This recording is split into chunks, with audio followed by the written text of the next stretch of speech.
Halo teman-teman semua. Perkenalkan, kami dari kelompok 4 pengantar statistik sosial. Prodi Ilmu Administrasi Negara. Visi PNS yang beranggotakan Saya Vivi Bella Rosanti dengan NIM D01190047. Saya Hanifan Agung Wijaya dengan NIM D01190053. Saya Ina Nurjana Isnaini dengan NIM D0119057.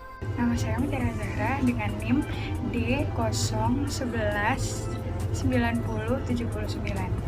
Di sini kami akan membahas penelitian kami yang berjudul Analisis Statistika COVID-19 di wilayah DKI Jakarta. Sebelum masuk ke pembahasan, sebenarnya apa sih virus corona itu? Jadi, virus corona adalah virus yang menyerang sistem pernafasan.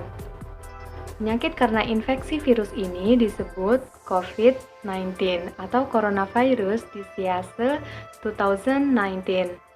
Virus corona bisa menyebabkan gangguan ringan pada sistem pernafasan, infeksi paru-paru yang berat, hingga kematian.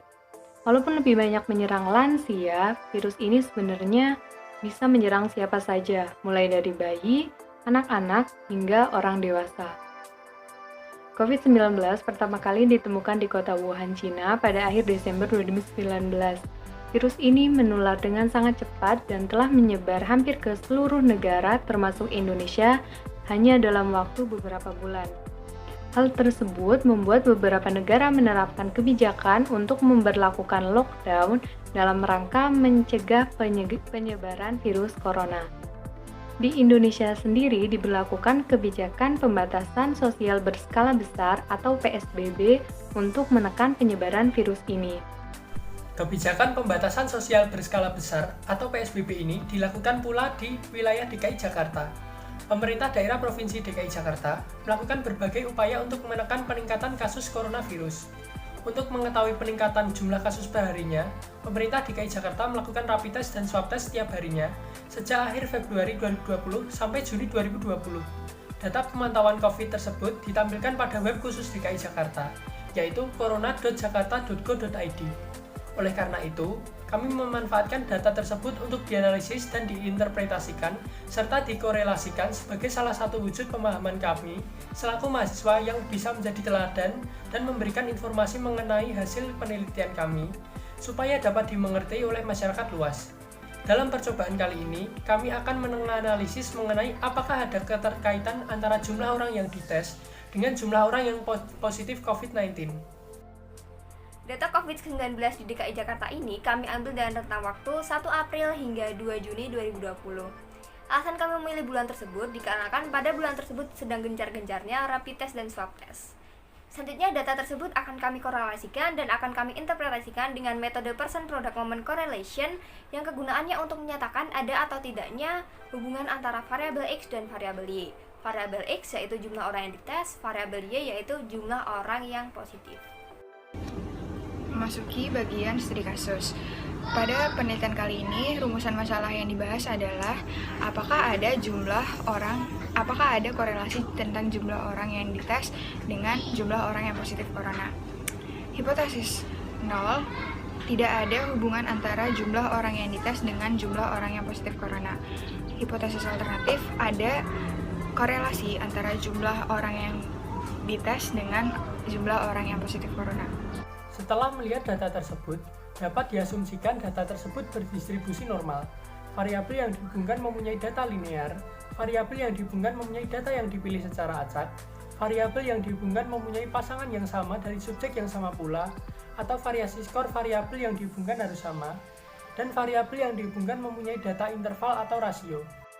Dari perhitungan skew, diperoleh hasil jumlah orang yang dites memiliki 0,91, orang yang positif memiliki 0,79, dan orang yang negatif memiliki 0,89. Dalam perhitungan kurtosis, diperoleh hasil jumlah orang yang dites 1,3, orang yang positif 0,39, dan orang yang negatif adalah 1,26. Untuk menjawab rumusan masalah dengan statistika inferensial, kami menggunakan metode Person Product Moment atau PPMC yang perhitungannya menggunakan Excel. Yang pertama harus diperhatikan yaitu interpretasi R atau R itu koefisien korelasi. Seperti dapat dilihat dalam tabel, tepat negatif 1 berarti interpretasinya hubungan negatif yang sempurna. Negatif 0,70 ada hubungan negatif yang kuat. Negatif 0,50 ada hubungan negatif yang sedang. Negatif 0,30 ada hubungan negatif yang lemah. 0 tidak ada hubungan yang linear. 0,30 ada hubungan positif yang lemah. 0,50 ada hubungan positif yang sedang. 0,70 ada hubungan positif yang kuat. Tepat plus 1 hubungan positif yang sempurna. Kemudian kita menentukan degree of freedom, yaitu dengan mengurangkan 2 dari total sampel. Selanjutnya, kami menggunakan PPMC table yang dapat dicari di web atau Google dan disesuaikan dengan degree of freedom dan alpha yang kita tentukan. Alpha ini menunjukkan confidence level atau tingkat kepercayaan. Alpha yang biasa digunakan adalah 0,05 dan 0,01. Alpha tersebut sesuai dengan standar statistik yang berkualitas. Alpha menentukan batas atas dan batas bawah dari hipotesis. Untuk menentukan korelasi di Excel, kami menggunakan data analysis, kemudian correlation, dan memasukkan atau menginput data jumlah orang yang dites dan jumlah orang yang positif. Kemudian diperoleh hasil sebagai berikut. Jadi jumlah orang yang dites berhubungan sempurna dengan dirinya sendiri, begitu juga orang yang positif harian.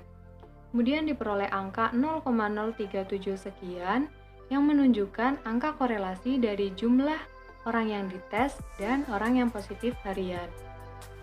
Kalau kita melihat dari tabel interpretasi R, 0,03 berada di antara 0 dan 0,3 yang menunjukkan tidak ada hubungan yang linear.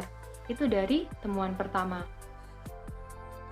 Yang kedua, kita dapat melihat dari tabel. Jumlah sampel adalah 63, R atau angka koefisien korelasi adalah 0,03, degree of freedom dengan mengurangkan 2 dari total sampel sehingga menjadi 61, alpha yang kita gunakan adalah 0,05.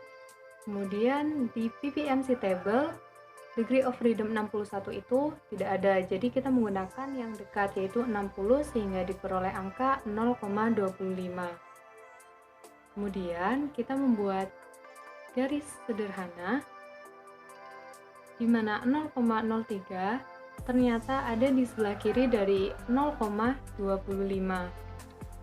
Karena dia jatuh di tengah, berarti di area do not reject atau tidak dapat ditolak, sehingga kita tidak dapat menolak H0 atau H0 diterima, sehingga tidak ada hubungan antara jumlah orang yang dites dan jumlah orang yang.